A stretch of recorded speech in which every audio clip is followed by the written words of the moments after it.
Ang walang kapantay na martial god, unang yugto.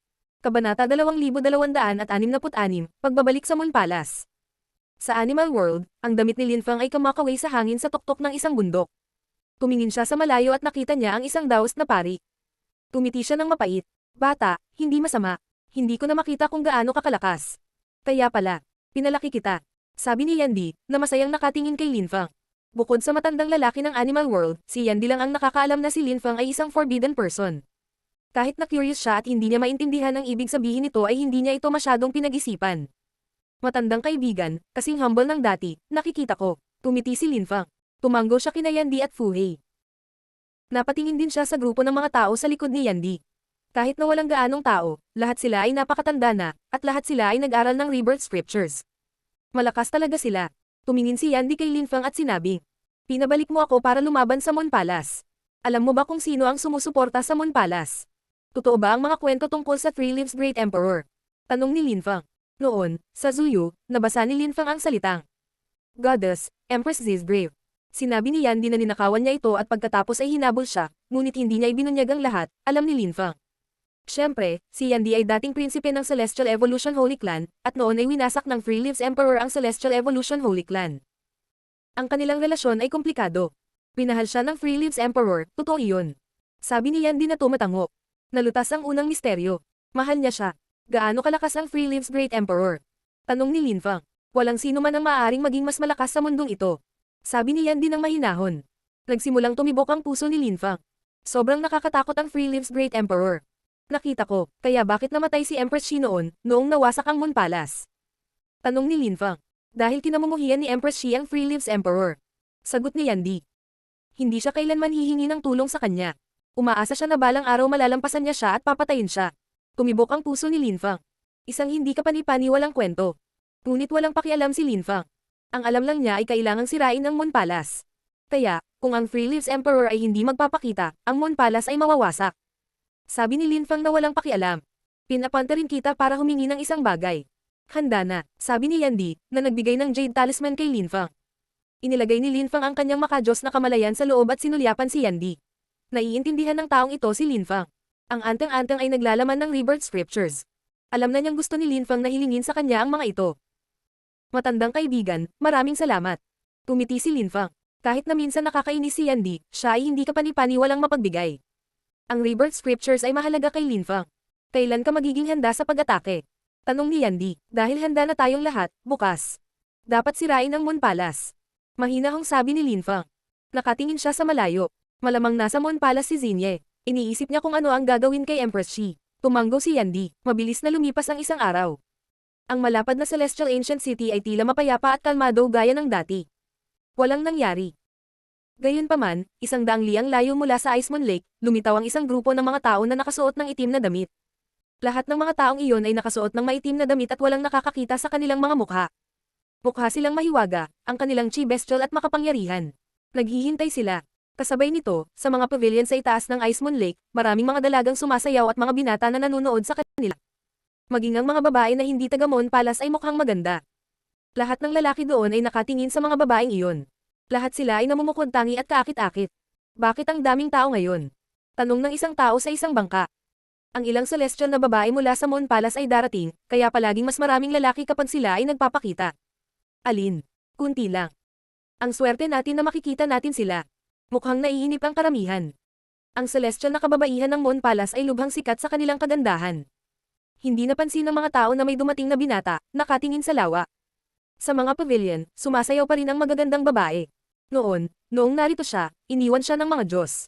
Pansamantala siyang nawalan ng pag-asa. Gayunpaman, siya ay nakabalik sa kanyang mga paa at nagpatuloy sa pakikipaglaban. Ngayon, malaki na ang pinagbago niya. Napakaraming taon na ang lumipas. Naalala niya iyon, ngunit hindi siya nakaramdam ng lungkot. Kalmado lang siya at mahinahon. Nang makita niyang may lumabas sa pavilion ay kinilig siya. Hindi niya kailanman nakalimutan.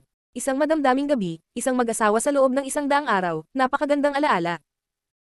Kahit na maraming pinagdaanan si Linfang sa buhay, hindi niya ito makakalimutan. Si Yi Renlei ay mas maganda pa kaysa dati. Ang kanyang chi ay bahagyang nakikilala. Napangiti siya ng may alam. Siya ay nakakaakit, kahit nasa gitna ng lahat ng mga hindi kapani-paniwalang magagandang babae, tulad ng isang diyosa. Tumingin si Empress Shi sa malayo at nagtanong. Nandito ba siya? Kasabay nito, si Duan Xingye ay nasa kanyang bagong silid, at ang kanyang puso ay tumitibok. May naramdaman siya, at ayaw ni Empress Shi na lumabas siya. Lumabas si Empress Shi. Sa labas, masigla ang kapaligiran. Gayunpaman, ang ilang mga tao ay nagtaas ng kanilang mga ulo at nakatingin sa malayo. Ang ganda, sino yun? Empress Shi, ang pinuno ng Moon Palace. Lumabas si Empress Shi, at kasama ang napakaraming magagandang babae sa likod niya. Nakatingin sa kanila ang lahat. Mabagal na naglalakad si Empress Shi, at nakarating sa harap ng pavilion kung saan naroon si Yirenlei at ang iba pa. Pinag-aralan niya ang gilid ng lawa, naghahanap ng isang tao. Sa wakas, napansin niya si Lin Feng. Ang mga mata ni Lin Feng ay kumikinang. Makikilala kaya siya ni Empress Shi? Sa totoo lang, instinct niya iyon. Tumingin si Empress Shi kay Lin Feng at mahinahon din itong tumingin sa kanya. Hindi niya makita kung gaano siya kalakas. Bumalik ka, biglang sabi ni Empress Shi. Tumingon ang lahat at tumingin kay Lin Feng. Sino ang lalaking ito? Nakapagtataka, personal na lumabas si Empress Shi para makita siya. Bumalik na ako. Tumanggo si Lin Feng. Talagang nakilala niya siya. Noon, maaari kitang patayin, ngunit hindi ako naging malupit. Napabuntong hininga si Empress Shi.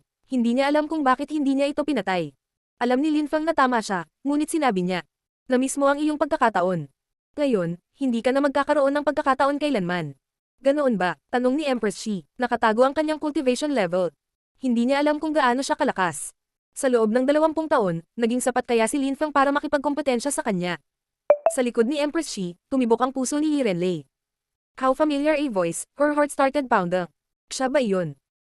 Naging sobrang kumpiyansa ka sa sarili mula noong natapos ka muna sa meeting of the continent of the Nine Cloud. Mahinahong sabi ni Empress Shi. Lalong lumakas ang tibok ng puso ng mga tao. Una sa tagpuan ng kontinente ng Siyam na Ulap.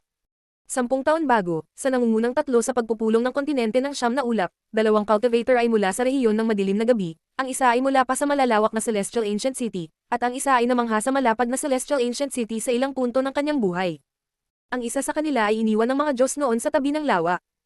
Hindi pa siya nalinis ng cosmic energies ng lupa at langit. Maraming mga alamat tungkol sa kanya, kahit na ang mga bata ay maaaring sabihin ng mga kwentong iyon. Bumalik na ba siya? Siya ba iyon? Lahat ay tumingin kay Lin Feng sa ibang paraan. Ang lalaking iyon ay si Lin Feng. Lalong lumakas ang tibok ng puso ni Yirenlei. Si Lin Feng iyon. Hindi inamin ni Lin Feng kung sino siya, ngunit hindi rin niya ito itinanggi. Kalmado lang siyang tumingin kay Empress Shi at sinabing, naparito ako para sirain ang Moon Palace ngayon. Sisirain ang Moon Palace. Napakamatapang. Bulong-bulungan ng karamihan. Kahit na siya si Lin Feng, iyon ay masyadong mayabang. Napakalakas ng Moon Palace, mas malakas sila kaysa sa Ancient Holy Clans. Nagningning ang mga mata ni Empress Shi. Wasakin ang Moon Palace. Ano ang nagpaparamdam sa iyo ng labis na kumpiyansa? Walang pakialam niyang tanong. Ang walang kapantay na martial god, unang yugto.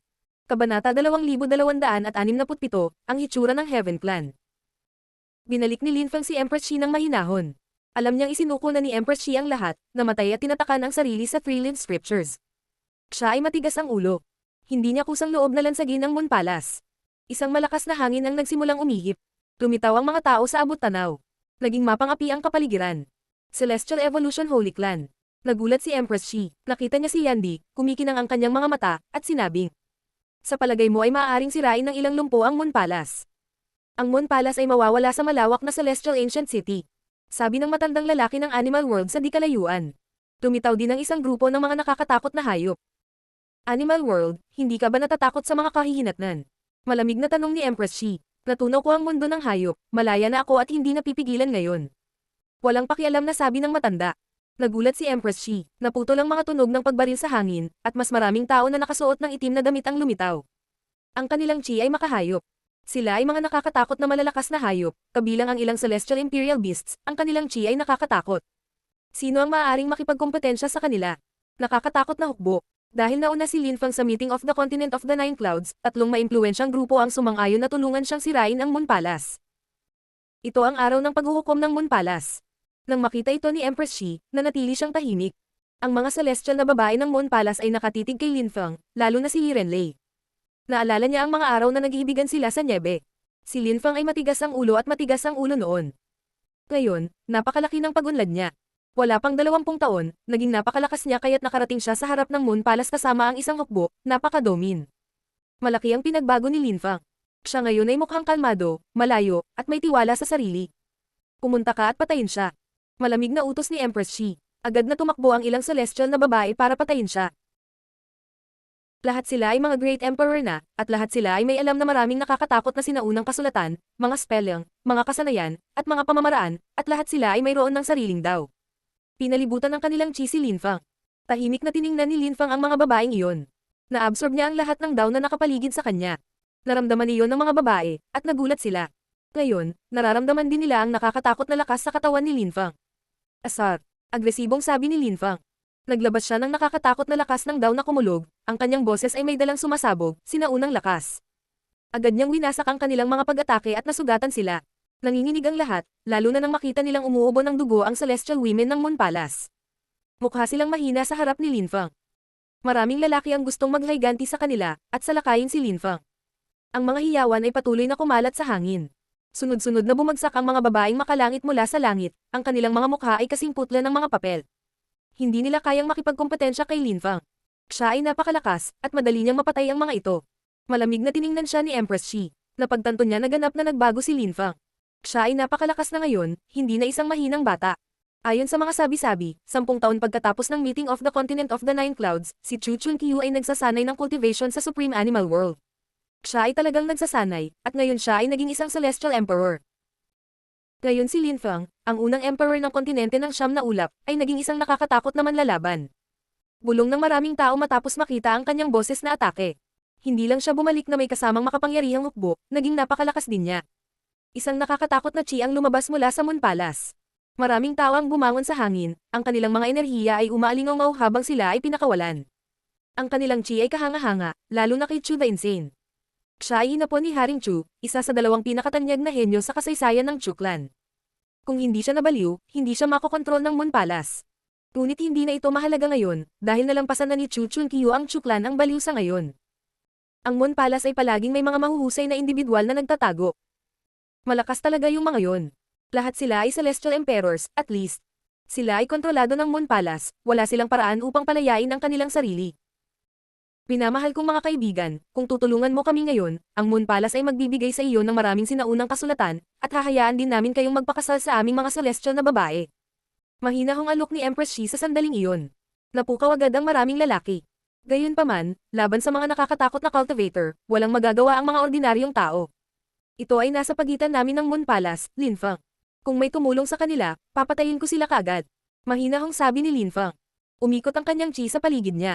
Tila isang malaking digmaan ang malapit ng sumiklab. Maraming malalakas na cultivator ang nagtipon sa paligid ng Ice Moon Lake. Maging ang ilang mga tao mula sa malalakas na grupo ay naroon. Ipinaalam sa kanila ng kanilang mga matatanda ang tungkol sa sitwasyon, kaya pumunta sila upang manood. Nang marinig nila si Empress Shi, natuwa sila sa loob ng ilang segundo, ngunit karamihan sa mga tao ay ayaw makisali sa huli. Masyadong nakakatakot ang mga kalaban. Gayunpaman, ang ilang mga tao ay mayroon pa ring ilang mga iniisip, tulad ng mga miyembro ng Heaven Clan. Si Kang Ling ay nasa karamihan, at malamig na nakatingin kay Linfang. Noong mga araw, hinabol niya si Linfang, sinusubukang patayin siya. Gayunpaman, hindi siya nagkaroon ng pagkakataon. Si Linfang ay naging napakalakas, napakabilis. Kailangan niyang alisin siya sa lalong madaling panahon ngayon. Kung makapasok si Linfang sa layer ng TND, hindi na niya ito mapapatay. Kung tinulungan ng Heaven Clan ng Moon Palace, malamang napapatayin nila si Linfang. Nauna si Linfang sa meeting of the Continent of the Nine Clouds, at miyembro siya ng Fortune Shrine. Ngayon siya ay isang pangunahing disipulo ng Fortune Shrine. Kailangan ko siyang palayasin. Kung siya ay mamatay sa labas, ang Fortune Shrine ay hindi maghihiganti sa kanya, umaasa ako. Sasabihin lang nilang mahina siya kung mamatay siya sa labas, tama ba? Isip ni Kang Ling, bago tumingin sa Saint Emperor ng Heaven Clan. Tito, hindi namin gusto si Linfang, hindi namin siya hahayaang lumakas. Kailangan na natin siyang tanggalin ngayon, pagkakataon na. Ano ang gagawin natin kung dumating ang Fortune Shrine para ipaghiganti siya? Sabi ng Saint Emperor. Papatayin ko siya. Kung dumating ang Fortune Shrine, sasabihin kong pinatay ko siya. Malamig na sabi ni Kang Ling. Kinailangan niyang alisin ang pinagmumulan ng gulo, at patayin si Linfang. Uncle, ang Moon Palace ay makapangyarihan, alam mo iyon. Maaari tayong makipagtulungan sa kanila. Magiging maganda ito para sa Heaven Clan. Alam mong kailangang mamatay si Linfang. Patuloy ni Kang Ling, kung gusto mo, sabi ng matanda, ngunit nag-alinlangan siya. Nauna si Linfang sa meeting of the Continent of the Nine Clouds at isa na siyang miyembro ng Fortune Shrine. Delikado ang pagpatay sa kanya. Ngunit kung hindi nila siya papatayin, maaaring maalala sila ni Linfang at dumating at sirain sila, lalo na ngayon ay gusto niyang sirain ang Moon Palace. Isang matandang lalaki ang tumawag kay Linfang. Linfang, anak ko, ha? Tumingon si Lin Fang at nakita ang isang matandang lalaki, nakatayo sa likod ni Kang Li. Malamig na sinabi ni Lin Fang. Heaven Clan. Oo, Lin Fang, anak ko. Noon, nagkaroon ng tensyon sa pagitan mo at ng aking angkan. Kasalanan ko ang lahat, kalimutan na natin ang mga bagay na iyon. Matanda na talaga ako ngayon. Sabi ng matanda. Naunawaan ni Lin Fang ang iniisip ng matanda. Tumingin siya sa kanya at sa malalakas na cultivator sa likod niya. Malamig siyang ngumiti sa loob. Kung tumanggi siya, ano ang mangyayari? Gaano katuso? Pag-uusapan natin iyan pagkatapos kong sirain ang Moon Palace. Mahinahong sabi ni Lin Fang. Nagbigay sila ng malaking banta sa kanya. Umiling ang lalaki. Sana magmadali ka at magdesisyon ka. Alam kong gusto mong tumanggi ako, at tumanggi ako. Agresibo at matalas na sabi ni Lin Fang. Inilabas ng matandang lalaki ang kanyang chi at sinabi. Dahil sa ganoong paraan, ang Heaven Clan ay makikipag-ugnayan sa Moon Palace. Nakalimutan ko ang tungkol sa Heaven Clan sa simula. Naalala ko lang si Kang Li. Hindi ko inaasahan na makikisali ang Heaven Clan. Tanga. Malamig na sabi ni Lin Fang. Ang malalakas na cultivator ng Heaven Clan ay natigilan. Nakalimutan na ba ni Lin Fang ang tungkol sa Heaven Clan? Ipinaalala lang nila sa kanya ang kanilang pag-iral. Ngayon magkaaway sila. Ngayon, kailangan nilang patayin siya, umabot na sila sa puntong hindi na makabalik. Kang Li, sa iyo siya, patayin mo siya. Telepati kong sabi ng matanda kay Kang Li. Tumanggo si Kang Li, nakatitig kay Lin Fang, ang kanyang mga mata ay puno ng pagpatay. Ang walang kapantay na martial god, unang yugto. Kabanata 2268, mga kakayahang lumaban ni Lin Fang. Inangat ni Lin Fang ang kanyang ulo at tumingin kay Kang Li. Isang Celestial Emperor, at isang malakas na uri ng Celestial Emperor. Kung tutuusin, matagal na siyang nakalusot sa cultivation layer na iyon. Si Kang Ling ay nakatayo sa langit. Pamatok siya pasulong at nagpakawala ng mapang-ipang lakas sa paligid ni Lin Fang. Malamig niyang sinabi, unang emperor ng kontinente ng Siyam na ulap. E ano ngayon? Mamamatay ka dito ngayon. Galit na galit siyang sumigaw at hinampas. Lumitaw ang mga makalangit na kamay at binura ang langit, umabot kay Lin Fang, sinusubukang durugon siya. Kasabay nito, hindi nakatitiyak si Kang Ling, kaya nagpatuloy siya sa pagtakbo patungo kay Lin Fang habang naglalabas ng nakakatakot na Heaven Cosmic Energies. Itinaas ni Lin Fang ang kanyang mga kamay at sinuntok ang mga kamao ni Kang Ling. Nagkaroon ng pagsabog habang nagsasalpukan ang kanilang mga kamao, ang mga makalangit na kamay ay sumabog. Ang karamihan ay namangha. Ang mga kakayahan ni Lin Fang sa pakikipaglaban ay hindi kapani-paniwala. Madali niyang sirain ang mga pag-atake ng isang Celestial Emperor. Bumaba mula sa langit si Kang Ling at lumipat patungo kay Lin Fang. Lumitaw ang mga ulap at nagsimulang umihip ang isang malakas na hangin na nagliliyab sa buhok at damit ni Lin Fang. Nararamdaman niya kung gaano kalakas ang mga enerhiya. Sumabog ang lupa, at maraming tao ang nagtakbuhan. Ang ilang malalakas na cultivator ay masyadong malapit at sumabog. Bumulwak ang dugo kung saan-saan. Ang pag-ataking iyon ay purong pisikal, at dinurog sila at ang kanilang mga kaluluwa. Si Lin Fang ay mukhang maliit sa gitna ng ulan ng laman at dugo. Sa sandaling iyon, nagbago ang kapaligiran. Napagtanto ni Kang Ling na ang lahat ay nagbabago sa kanilang paligid, na parang napunta sila sa ibang mundo. Biglang, napakalayo niya kay Lin Fang. Nabasag niya ang nakakulong na espasyo, at sa wakas, muling lumitaw si Lin Fang sa parehong distansya sa kanya, kaya tumakbo siya at umatras. Ang Great Empty Space Technique ay nasira kaagad ni Kang Ling. Laming-galinga si Kang Ling, wala doon ang iba. Napabulalas siya. Lakas ng teritoryo. Hindi ito lakas ng teritoryo, ito ay isang mundo. Mahinahong sabi ni Lin Fang. Walang iba kundi mga magagandang bundok at ilog sa paligid nila. Gayunpaman, wala sila sa labas ng mundo, sila ay nasa mundo ni Lin Fang. Isang mundo. Sumimangot si Kang Ling, tinitigan si Lin Fang. Paano ito posible? Malamang gumamit ka ng Great Imperial Weapon. Talaga, pero nakapaligid na sa atin ang sandata na iyon. Nasa malayong mundo tayo ngayon. Sabi ni Lin Fang. Hindi siya pinaniwalaan ni Kang Ling. Gayunpaman, naroon siya para patayin si Lin Fang, hindi para isipin. Kahit anong mangyari, papatayin kita. Malamig na sabi ni Kang Ling. Tumakbo siya pasulong, lumalakas ang kanyang lakas ng daw. Gayunpaman, napagtanto niyang hindi gumagana ang kanyang lakas sa langit dito. Simula nang makapasok ako sa mahiwagang cultivation layer na ito, hindi na talaga ako lumaban.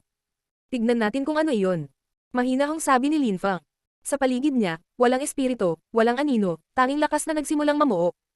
Isa siyang Diyos sa mundong ito. Kinokontrol niya ang lahat, nasa puso siya ng bawat uri ng lakas, bawat uri ng cosmic energy. Dahan-daang naglakad si Lin Fang pasulong. Naglalakad siya, ngunit napakabilis niya.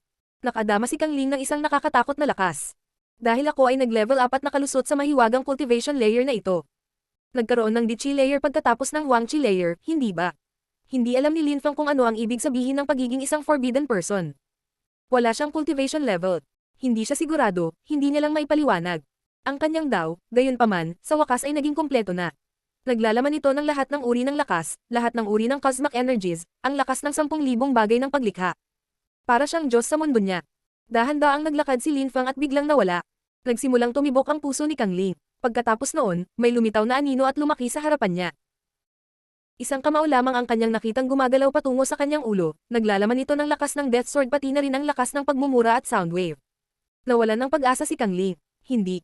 Sigaw ni Kang Ling ng desperadong. Bakit? Paano?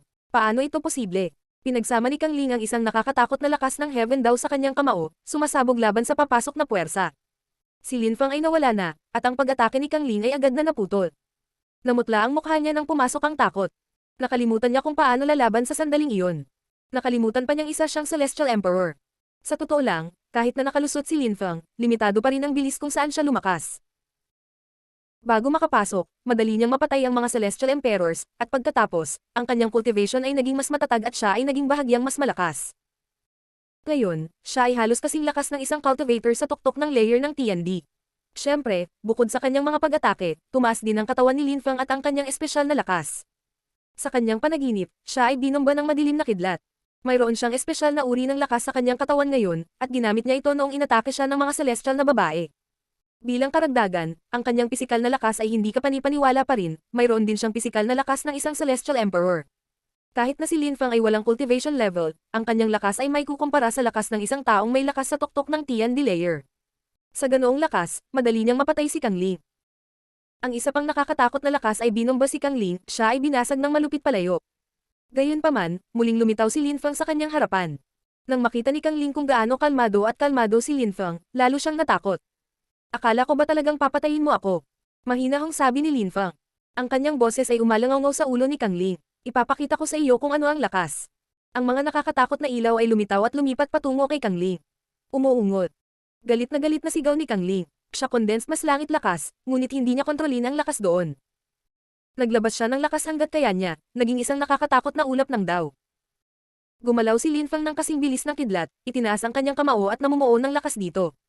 Siyam na salita ang lumitaw sa paligid niya, ginamit niya ang kanyang Celestial Stage Deployment Spell, at pinakondense din niya ang deployment spell na ipinagbabawal na kidlat. Agad na naputol ang kamao ng langit ni Kang Ling at siya ay umatras. Gayunpaman, masyadong mabilis si Lin Fang. Isang nakakatakot na suntok ang tumama sa kanya at tumagos sa kanyang leeg. Nakatalikod siya kay Lin Fang, at nakita niyang lumitaw ang isang kamao sa harap ng kanyang ulo. Ito ay tumusok sa kanyang leeg mula sa likod at sa kabila. Ang kamao ni Lin Fang ay parang espada. Mukha siyang hopeless. Paano ito naging posible? Siya ay ganap na walang kapangyarihan sa harap ni Lin Fang, at madaling sirain siya ni Lin Fang. Gusto mong mamatay? Pantay na sabi ni Lin Fang sa kanya, at pagkatapos ay sinuntok muli ang kanyang ulo. Sa labas ng mundo, nagsimula ang isang malaking digmaan. Kung nasaan si Lin Fang, lumitaw ang isang kortina na gawa sa lakas ng ilusyon, at walang nakakaalam kung ano ang nangyayari sa loob. Ang ilusyon na iyon ay may hugis ng Fortune City. Nagsimulang kumalat ang ilusyon. Maraming tao ang biglang lumingon at nakitang lumitaw si Lin Fang. At nag-iisa siya. Kang Ling. Kumunat ang noo ng mga tao. Nakatayo roon si Lin Fang habang ang kanyang mga kamay ay nakapulupot sa kanyang likuran. Pinatay ni Lin Fang si Kang Ling. Bulalas ng maraming tao na nagulat. Si Kang Ling ay napakalakas, isang public figure sa vast celestial ancient city. Gayunpaman, siya ay nawala, at malamang na pinatay. Tiyak na gumamit siya ng isang mahalagang kayamanan. Sumirit ang ilang tao. Ang mga kakayahan ni Lin Fang sa pakikipaglaban ay hindi maaaring kasing takot ng kay Chu Chunkyu. Napangiwi ang malalakas na cultivator ng Heaven Clan. Nakabalik na si Lin Fang, at malamang napatay na si Kang Ling dahil wala siya roon. Sa di kalayuan, lumitaw ang ilang malalakas na cultivator. Sila ay mula sa Heaven Clan, at galit na galit. Sino ang pumatay sa aking anak na si Kang Ling? Nang marinig iyon ng karamihan, kinilig sila. Gaya ng inaasahan, patay na si Kang Ling, at dumating ang kanyang ama. Lin Fang, gusto mong mamatay? Malamig na sumpa sa tiyuhin ni Kang Ling. Isang malaking hukbo ng Heaven Clan ang dumating. Tutulungan nila ang Mon Palace at sirain ang mga taong ito. Malamig na ungol ni Lin Fang. Gusto niyang makita kung gaano kalakas ang Heaven Clan. Bukod sa pinakamalakas sa kanila, ang iba ay kumpilang ng kanyen. Ang walang kapantay na martial god, unang yugto. Kabanata 2269, iingatan kita bilang isang alipin. Ang lahat ay lumipat ng malayo sa Ice Moon Lake. Ang kapaligiran ay sumasabog, at ang mga labanan ay nakamamatay, walang sino man ang nang-ahas na manatili doon. Hindi man lang tiningnan ni Lin Fang ang mga miyembro ng Heaven Clan. Ang Ancient Holy Clans ng malapad na Celestial Ancient City ay masyadong mahina. Kahit na may Saint Emperor ang Heaven Clan, hindi mahalaga dahil nag-iisa siya. Tatlo sa mga tagapagtanggol ni Lin Fang na mga Celestial Imperial Beast ay maaaring magkapit-bisig at madaling talunin ng isang ordinaryong Saint Emperor tulad ng isa mula sa Heaven Clan. Kahit na ang ilan sa mga Celestial Emperors ng Celestial Evolution Holy Clan ay nakakatakot. Sa makatuwid, ang Heaven Clan ay hindi natakot kay Lin Fang. Si Lin Fang ay nakatayo sa gilid ng Ice Moon Lake. Tiningnan niya ang magandang babae, si Empress Shi, at ang Nine Netherworlds Emperor ay parang anino niya. Kung wala ka, hindi mabubuhay ang Moon Palace.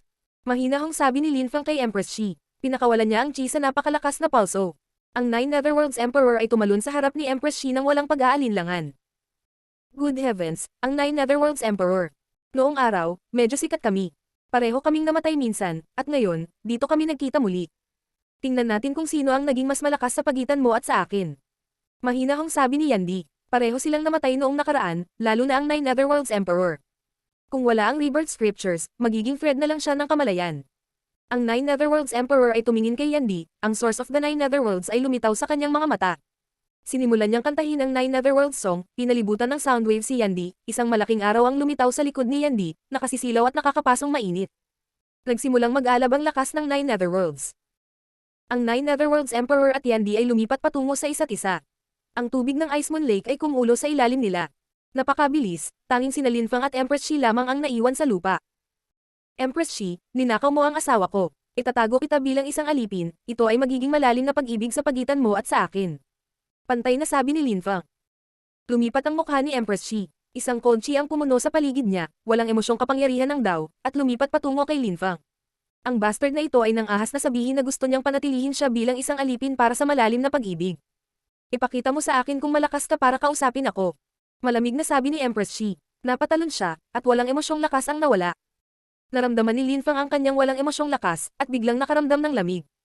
Bumilis si Empress Shi, lumapag sa harap ni Lin Fang. Ang kanyang walang emosyong lakas ay naging isang nakakatakot na espada. Gusto niyang hiwain ang katawan at kaluluwa ni Lin Fang, ay freeze siya ng husto at tumigil ang pagdaloy ng kanyang dugo. Nagsimulang magkaugnay ang makajos na kamalayan ni Lin Fang. Isang nakakasilaw na gintong liwanag ang kumislap. Iniunat ni Lin Fang ang kanyang kamay, naglabas din ng matalim na espada. Ang lakas nila ay nagbanggaan at sumabog. Nawala si Empress Shi at pagkatapos noon, nakita ng karamihan ng maraming anino ni Empress Shi kung saan-saan. Ang ganda naman. Sinulyapan sila ni Lin Fang, at nagbago ang kapaligiran sa kanilang paligid, bumaba muli ang ilusyon ng Fortune City. Lumakad si Lin Fang pasulong, ang lakas ng 10,000 bagay ng paglikha ay naging life and death daw. Ang kanyang lakas ng daw ay sumanib sa kanyang ipinagbabawal na lakas at pinalibutan ang lahat. Nagkaroon ng mga kaluskos habang ang mga anino ni Empress Shi ay sunod-sunod na naghiwa-hiwalay. Tanging ang kanyang tunay na katawan lamang natira. Napakaganda niya, ngunit sa sandaling iyon, ang mga enerhiya ng kamatayan ay nasira ang kanyang katawan. Ang kanyang death daw ay umabot na sa pinakamataas na antas, kinokontrol din niya ang isang nakakatakot na uri ng mapanirang lakas, sa isip ni Empress Shi, nanginginig. Paano naging posible iyon? Paano naging napakalakas ni Lin Fang? Siya ay isang henyo, masyadong. Napakalakas niya noong bata pa at mahina si Lin Fang, paano niya ito nalampasan? Ganoon ka ba kagalit sa akin? Tanong ni Empress Shi kay Lin Fang. Napabuntong hininga siya, nawala ang walang emosyon niyang lakas. Kumunat ang noo ni Lin Fang. Mahinahong sinabi ni Empress Shi, ang dalawang clone ko ay mga asawa mo. Nakita ka na nilang lumaki, gayunpaman, wala tayong pagpipilian kundi maging magkaaway. Alam mo kung ano ang nararamdaman ko. Si Lin Fang ay namangha habang nakatitig kay Empress Shi. Sina Xinye at Qiu Yuzin ay kanyang mga asawa, mahal nila siya, at palaging nararamdaman ito ni Empress Shi. Hindi iyon alam ni Lin Fang.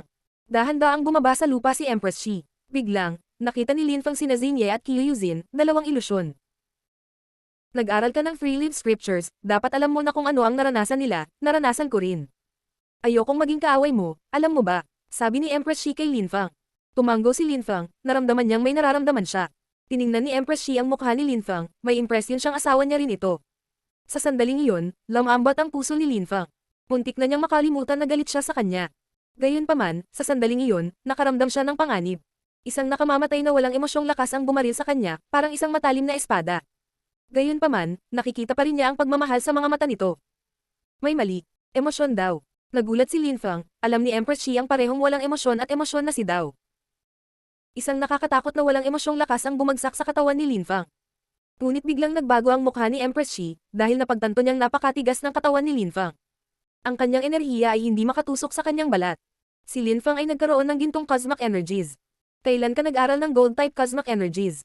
Nanigas ang mukha ni Empress Shi. Akala niya naiintindihan niya ang cultivation ni Lin Fang dahil si Qiu Yuzin ay palaging kasama niya.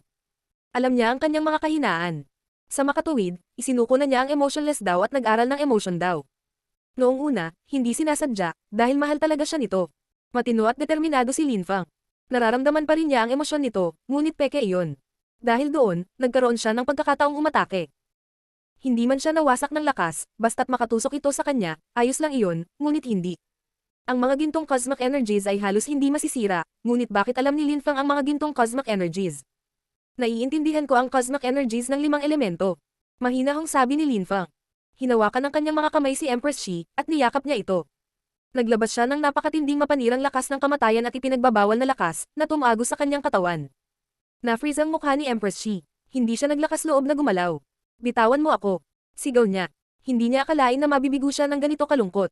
Masyadong hindi kapanipaniwala ang pisikal na lakas at uri ng gintong lakas ni Lin Fang. Hindi niya kayang saktan siya. Mahigpit na niyakap siya ni Lin Fang. Naglabas si Empress Shi ng napakalaking emotionless intent. Mahigpit siyang hinawakan ni Lin Fang, nakangiti, at sinabing, sa katunayan, sina Zinya at Yuzin ay aking mga asawa. Sabihin mo sa akin, ano ang maaari kong gawin tungkol sa koneksyon na mayroon ka sa kanila? Bahagyang nagbago ang mukha ni Empress Shi. Tiningnan niya ang ngiti ni Lin Fang, may impresyon siyang mababaliw na siya, pilit siyang kumawala. Napakaganda mo, magiging love slave kita, ang ganda.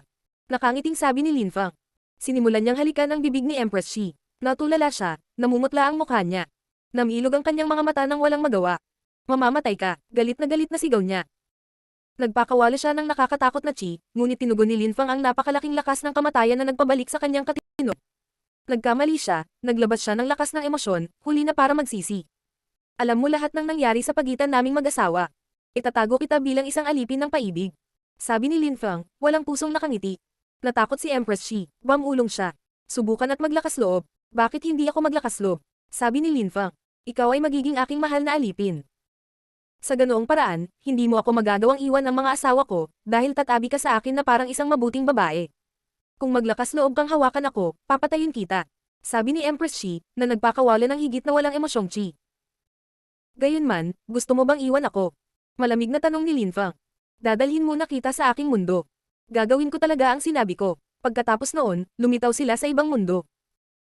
Sa labas ng mundo, nag-aaway ang Nine Netherworld's Emperor at Yandy. Maari pa ring apihin ng Nine Netherworld's Emperor si Yandy, ngunit nag-aalala siya kay Empress Shi. Tumingin siya sa ilusyon ng Fortune City at sinabing, sirahin ang ilusyon. Sumugod ang malalakas na cultivator ng Moon Palace.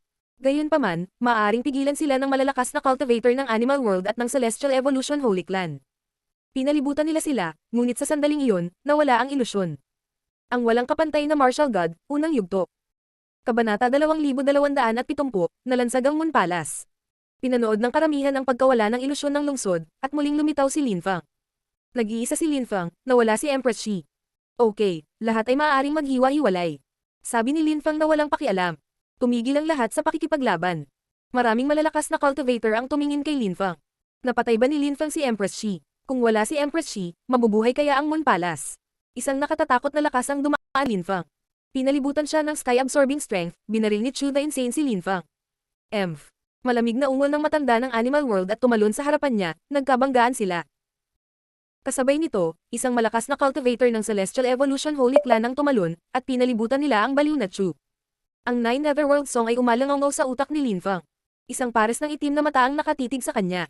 Nine Netherworld's Master, napakaraming taon na ang lumipas, gumising ka. Bakit ganyan ka kumilos? Sinabi ni Lin Fang sa Netherworld Demon Emperor. Naglabas din si Lin Fang ng lakas ng Nine Netherworlds. Ipinadala ng Netherworld Demon Emperor ang Nine Netherworld Song kay Lin Fang maraming taon na ang nakararaan. Guro, ipinadala mo sa akin ang Nine Netherworld Song noon, ngunit ginamit mo ang Rebirth Scriptures upang mabuhay muli, at ang iyong paglilinang ay pinaghihigpitan. Wala kang magagawa sa akin. Kalimutan mo na ito. Mahinahong sabi ni Lin Fang. Ang Netherworld Demon Emperor ay tumakbo patungo kay Lin Fang, naglabas ng lakas ng Nine Netherworlds patungo kay Lin Fang. Gayunpaman, kasabay nito, naglabas si Lin Fang ng Restriction, Death Daw, at Nine Netherworld Strength. Napaka-miserable. Lumakad pa sulong si Lin Fang na parang Diyos. Bigla siyang nawala at muling nagpakita sa harap ng Nine Netherworld's Emperor. Ang mga nakakasilaw na ilaw ay sumiklab ng nakabulag. Nagbanggaan ang Nine Netherworld's Emperor at Lin Fang. Napaungol sa sakit ang Emperor. Parang namamanhid ang katawan niya. Ang mga kakayahan ni Lin Fang sa pakikipaglaban ay nakakatakot sa maraming tao. Nauna si Lin Fang sa pagpupulong ng Continent of the Nine Clouds. Nawala siya sa loob ng napakaraming taon at ngayong bumalik siya, ang kanyang mga kakayahan sa pakikipaglaban ay naging mas nakakatakot. Mas malakas pa siya kaysa kay Chu Chunkyu, na ayon sa mga alamat, ay may forbidden body. Sinadya iyon ng Fortune Shrine, maraming tao ang naniniwala na si Chu Chunkyu, na nagsasanay ng cultivation sa Supreme Animal World, ay may forbidden body. Ang Netherworld Demon Emperor ay pinaalis ni Lin Fang. Ang Netherworld Demon Emperor ay malamig na tumingin kay Lin Fang, at ibinagsak muli ang sarili kay Lin Fang. Malamig na umungol si Lin Fang. Galit na galit siyang sumigaw. World of the Living Imprints. Lumitaw ang mga bakas, lumitaw ang isang mundo ng kamatayan at pinalibutan ang kanyang kalaban. Ginamit ng Netherworld Demon Emperor ang Rebirth Scriptures para mabuhay muli, ang kanyang lakas ay hindi kasing ganda noong unang panahon, hindi niya kayang makipagkompetensya kay Lin Fang. Ang World of the Living Imprints ay naglalaman ng lakas ng kamatayan, binugbog nila ang Netherworld Demon Emperor. Marahas na kumikibot ang kanyang mga organo at muli siyang napaatras. Sumabog ang ilang organ niya, at umubo siya ng dugo. Ang kanyang mukha ay naging kulay abo. Tumingin ang Nine Netherworld's Emperor kay Lin Fang. Ang mga pag-atake ni Lin Fang ay naglalaman ng hindi kapani-paniwalang lakas, para siyang Diyos ng 10,000 bagay ng paglikha. Gaano kagulo, gaano kakomplikado. Hindi niya akalain na magiging ganito kalakas ang binatang ito. Higit pa riyan, napatay niya si Empress Shi. Tumingon si Lin Fang at tumingin sa iba pang laban. Bumangon siya ng mas mataas sa hangin. Siya ay bumaril patungo sa Saint Emperor of the Heaven Clan. Sa sandaling iyon, tatlong nakakatakot na Celestial Imperial Beast ang nakikipaglaban sa Saint Emperor ng Heaven Clan, siya ay napalibutan. Mamatay. Sigaw ni Lin Fang. Ang tatlong Celestial Imperial Beast ay may nakakatakot na kakayahan sa pakikipaglaban. Ang Saint Emperor ng Heaven Clan ay hindi isang napakalakas na Saint Emperor, na puno ng bestial chi ang hangin at pinalibutan siya. Kumikislap ang mga gintong ilaw habang nakikipaglaban sila sa kanya. Galit na sigaw ng Saint Emperor. Naglabas siya ng lakas ng langit, na naging armor at pinrotektahan siya. Sabay suntok sa paligid niya. Nanginginig ang lupa at langit. Inilabas ni Lin Fang ang lakas ng 10,000 bagay ng paglikha, at nagsimulang mag-intertwine ang mga deployment mark. Lumitaw ang mga Holy Spirit habang napuno ng sinaunang chi ang hangin. Ang lahat ng mga uri ng lakas ay pinagsama sa kanyang mga kamay. Alam ko, tatawagan kitang godly daw, at ang cultivation level ko, tatawagan kitang god level. Ngayon, early stage pa lang. Sa aking katawan, makokontrol ko ang bawat uri ng lakas, at patuloy akong lalakas. Naisip ni Lin Fang. Naglabas siya ng ipinagbabawal na lakas, na namuo rin sa kanyang mga kamay. Nawala siya at muling nagpakita sa harap ng Saint Emperor. Tinitigan ng Saint Emperor si Lin Fang. Pinalapot niya ang lakas ng langit sa kanyang mga kamay, na parang kinokontrol niya ang lakas ng langit at lupa, pagkatapos ay sumuntok siya sa direksyon ni Lin Fang. Nag-crack ang lupa at langit. Nagbanggaan ang kanilang mga kamao, isang nakakatakot na lakas ang sumabog. Maraming tao sa paligid ang nakadama ng mga nakakatakot na enerhiya na iyon. Makakalaban kaya ni Lin Fang ang isang Saint Emperor? Mamatay. Galit na sigaw ni Lin Fang. Isang nakakatakot na lakas ng kamatayan ang tumagos sa katawan ng kanyang kalaban. Ang kanyang lakas ay sumulong ng may hindi matitinag na kalooban. Nakaramdam ng matinding pang-aapi ang lalaki. Kasabay nito, ang tatlong Celestial Imperial Beasts ay sumalakay din, at ang mukha ng malakas na cultivator ng Heaven Clan ay namutla. Isang nakasisilaw na fire sword ang lumitaw at tumusok sa ulo ng Saint Emperor. Maraming Heaven Ancient Imprints ang lumitaw, ngunit isang dakilang rock ang naglabas ng lakas ng espada na naghiwa-hiwalay sa kanyang mga imprint at nawasak ang mga ito. Kasabay nito, ginamit din ng dalawa pang nakakatakot na Celestial Imperial Beast ang kanilang pinakamalakas na pag-atake. Ang mga enerhiya ay sumabog sa sakuna. Ang Saint Emperor ay mukhang walang pag-asa. Nakatitig siya kay Lin Fang, duguan ang mga mata. Binigay niya ang lahat, at inilabas ang lahat ng lakas niya sa langit kay Lin Fang. Gusto lang niyang patayin si Lin Fang, wala na siyang pakialam sa iba. Ang enerhiya ng 10,000 bagay ng paglikha ay naging ginintoang, kinuha ni Lin Fang ang kanyang naka-plated na sombrero na kawayan at balabal mula sa Fortune Shrine at isinuot ang mga ito. Ang nakakatakot na Ancient Imprints ay naglalaman ng lakas ng espada at tumama kay Lin Fang. Gayunpaman, ang pag-atake ay hindi naging epektibo. Ang espada ng Golden Great Rock ay tumagos sa ulo ng kalaban, at kasabay nito, sinalakay din ng dalawa pang hayop ang kanyang ulo. Pinunit nila ang kanyang bungo, pagkatapos ay pinunit siya sa dalawa sa kanyang baywang, bago pinunit ang kanyang katawan sa ilang bahagi. Marahas na binasag ni Lin Fang ang bungo. Ang Saint Emperor ay lumalaban, at ang pagpatay sa kanya ay hindi madali. Gumamit si Lin Fang ng makajos na pag-atake. Nagulat ang mga tao nang makita nila ang tatlong halimaw na iyon at ang taong iyon na sumalakay sa Saint Emperor, ang kanilang mga mukha ay nalamig sa hindi makapaniwala. Imposible. Ang kanilang mga puso ay tumitibok ng galit. Tapos na siya, patay na. Nang mamatay ang Saint Emperor, biglang natakot ang ibang miyembro ng Heaven Clan. Pagkatapos niyang mawala, malamig na sumulyap si Lin Fang at ang iba sa larangan ng digmaan, pagkatapos ay nagpatuloy sa paggalaw. Sinundan nila ang isa pang Saint Emperor. Ang Saint Emperor na iyon ay umatras, at agad na tumakas. Ang huling Saint Emperor ay gustong tumakas, pati na rin. Hindi naging madali ang maging isang Saint Emperor, paano siya makikipagsapalaran?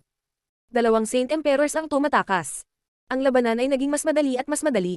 Matapos patayin ang mga Saint Emperors ng Heaven Clan, tanging ang mga kontrolado ng Moon Palace ang naiwan. Sila ay kabilang sa pinakamalakas na cultivator ng Moon Palace. Noon, ang Ancient Holy Clans ay nasa ilalim ng utos ng Moon Palace. Ngayon, binuwag ng Animal World at ng Celestial Evolution Holy Clan ang Moon Palace. Wala nang impluwensya ang palasyo, at ang mga celestial na kababaihan ng Moon Palace ay hindi sapat na malakas para labanan sila.